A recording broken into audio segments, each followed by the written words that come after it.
आपका नाम करो। मुझे नाम है मोहम्मद इब्राहिम ओस्मान। हाँ करो बनाव बनी हुए बनाव ही बने हुआ कि આજથી 15-20 વર્ષ પહેલાં એ જમીન અસાં માટે વી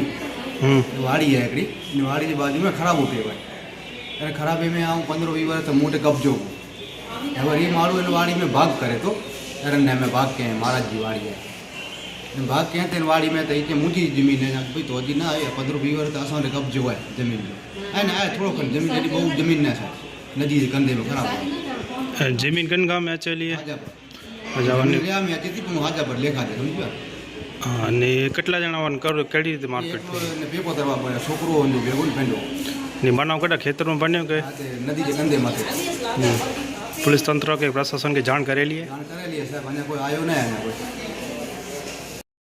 आपनु नाम અને પરિચય મારું નામ છે મોહમ્મદ અલ્તાફ ઇબ્રાહિમ ગામ હાજાપર તાલુકો ભુજ કચ્છ શું બનાવ બન્યો છે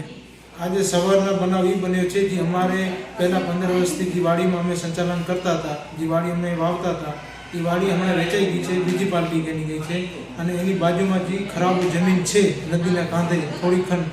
એના ઉપર અમારો કબજો હતો પણ એ કબજાને હમણાં એ વાડી વેચાઈ ગઈ એના પાછળ એ લોકોએ હમણાં એ ભાગીદાર હાજાપરના જ છે લતીફ ઇસ્માઇલ રાયમા કરીને વ્યક્તિનું નામ છે અને એ અમે સાફ સફાઈ કરી રાખ્યા હતા આજથી અગાઉ 2 દિવસ પહેલે એ અહીંયાથી પથ્થરનો ટ્રેક્ટર ભરી ને અહીંયા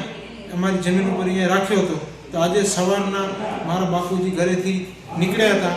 અને જ્યાં અમારી જમીન હતી ત્યાં પહોંચ્યા હતા સવારના તો ત્યારે તેમણે પૂછા કર્યો કે આ જમીન તો મારી છે મારા બાપુજીએ એમ કીધું કે ભાઈ હું આજથી 15 વર્ષથી આ જમીન ઉપર કબજો છે મારો માલ પણ અહીંયા અમારા કને ઘેટા બકરા હતા ટીકાઈને અહીંયા અમે પૂરતા હતા એના પાછળ આજે એ બોલાચાલી થઈ અને ગાળાગાળી મારા બાપુજીને કર્યું અને કીધું કે આ જમીન મારી છે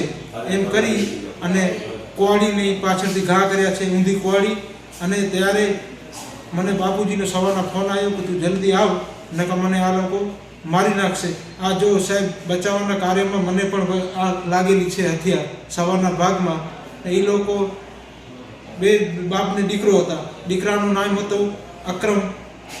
લતીફ રાયમા એ રહેવાસી હાજાપર અને તે વેળે એવી પણ અમને ધાક ધમકી કરી છે કે તમે હાજાપર ગામ તારા બાપુજીને કહેજો મૂકી દેજો નકા અમે તમને જીવા મારી નાખશું જાનથી મારી નાખવાની ધમકી આપેલી છે અને સાહેબ અવારનવાર એ લોકો અમારા ગામમાં લુખા તત્વગીરી છે થોડીક ડોનપઈ પણ વાપરે છે અને અમુક ઝીણા માણસોને પણ પહેલે મારકૂટ કરેલી છે પણ આજથી